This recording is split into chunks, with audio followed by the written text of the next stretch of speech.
There's a topic that's been out there, and it seems to be gaining momentum right now, and I wanted to discuss it. So now, after the Carolina Hurricanes win a game, they do this charge down to the end of the ice, and they replicate the goal celebration of Svechnikov after his first goal. The fun in hockey has always been lacking. It has. And we've talked about it. I've done videos on it here on how players' personalities are kind of snuffed out, and they have to give the cookie cutter answers. And I think we're starting to see a crack in that. In the Chicago Toronto game the other night, where Matthews puts his hand to his ear after he scores, and then Kane does the same when he scores at the other end. And Kane admitted after the game, yeah, he kind of ticked me off when he did that. And Matthews smirked on the bench while Kane did it right back to him. There's been a lack of that in hockey, and you need it. And the reason you need it, and Vegas, I think, really did well with that last year.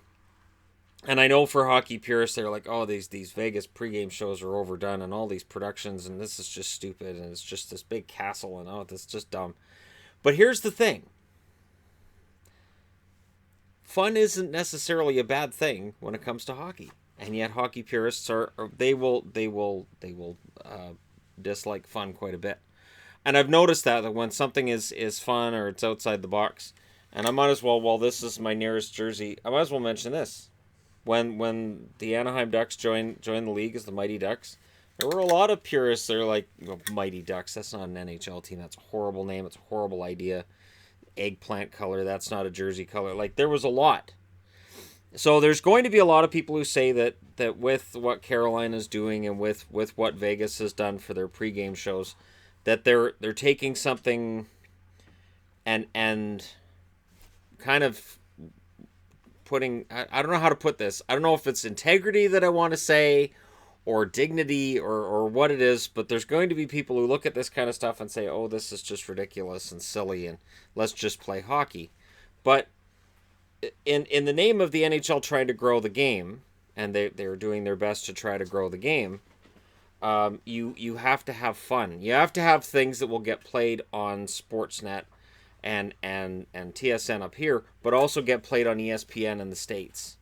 You need those moments that are going to get played on TV stations all across the States that never talk about hockey. And things like the Vegas shows in between periods, and Vancouver started doing that now. They had that for the rookie game, and it looks like they've kept that up this year, where they'll have an act in between periods to sing some music and that kind of thing. It's happening. And I said last year it would happen, and again, this will help grow the game. I think that putting fun in the game and finally having players allowed to express themselves, I think will help. And maybe it's because it's October. Maybe it's like scoring, right? Maybe the scoring's really high in October because you haven't learned the system. Maybe you're allowed to express your personality in October because the games aren't considered to be important yet. Maybe Matthews would have got chastised for what he did if it was in game 78 instead of in game 3. But I still think that we're definitely looking at a change in the way hockey players behave on the ice, and that has to be a good thing. And this is where I'll circle back to Gritty, which is a topic that we've talked about now since he was revealed. And he has become this massive icon. And they're talking about how there's hundreds of requests for Gritty for parties, for any kind of celebration, for any kind of get-together. And media outlets want to talk to Gritty, and everybody wants to talk to Gritty, and it's this big thing. I know there's been many times over the years where the NFL's been called the No Fun League. The NFL came down on celebrations after touchdowns or after whatever, taunting was brought in as a rule, and they really cracked down on it at first. But it did. It became the No Fun League. The NHL, there's a fine line. There's definitely a fine line, and I look back to Eller and celebrating in front of the Bruins bench that led to Marchand, doing the Marchand thing.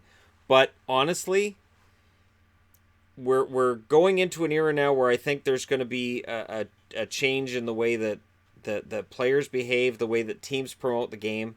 And when you look at Gritty, when you look at the way that the NHL is being marketed now, I really think there's something different. I know before Philadelphia played San Jose, and they had Gritty go to the aquarium there in Philly, and pretend he was trying to pick fights with sharks in the aquarium, and then he took a whole bunch of stuffed sharks off the shelves and he stomped on them and fell on them.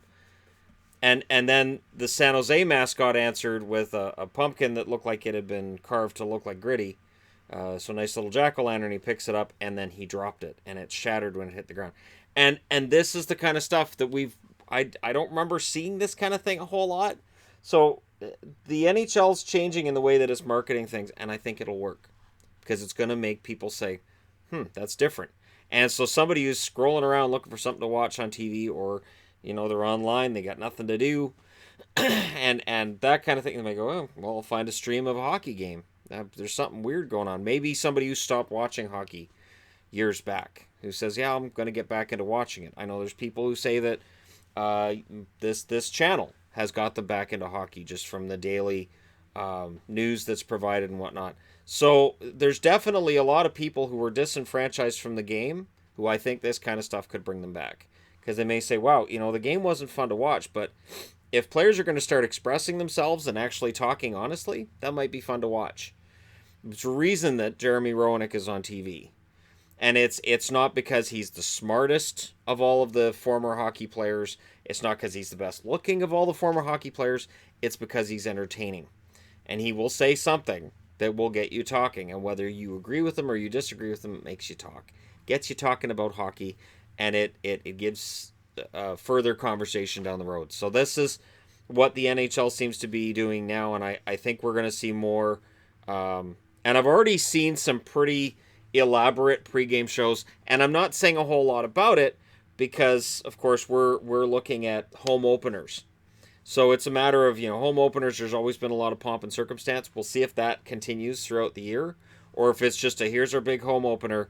Okay, now we're just going to have just your regular pregame show that's going to last about a minute and a half, and we'll have our anthems, and then we'll get the guys, at center ice for the face-off. But I don't think there's anything wrong with some fun. This is a league that has grown, that makes a lot of money, and it's looking to bring in some more casual fans. That's really what they're trying to do with all this. So, kudos for them putting some fun in the game, for the fact that we see things happen now that we go, hey, that's interesting and that's fun. And there will always be people that say it's stupid and get it out of the game and this isn't hockey, but if you can put on a bit of a show and it brings in casual fans and it makes the kids more entertained at hockey games, because how many times during a game have we seen a kid who's fallen asleep at the game? Well, I can understand totally why if you're 4 or 5 years of age you'd fall asleep at a hockey game. Totally get it, because sometimes they're kind of boring to watch. So add some entertainment value in between periods, and not just the minis games. And the games between the little kids are a lot of fun to watch. But you can add some other stuff in there too. And, it's fun. We're paying a ton of money for hockey tickets as it is. You look at how much they were paying 20 years ago compared to now, and it's ugly. So they might as well give you some entertainment for your buck. And right now in Carolina, they're getting that. And we'll see. We'll look at their attendance, and we'll see if it starts going up with the team playing better and with them trying to entertain the fans that are there. So let me know your thoughts in the comments section below. As always, don't forget to hit like and subscribe if you're browsing your way through. You just happened upon this video. Thank you guys so much for watching. I'll talk to you again soon.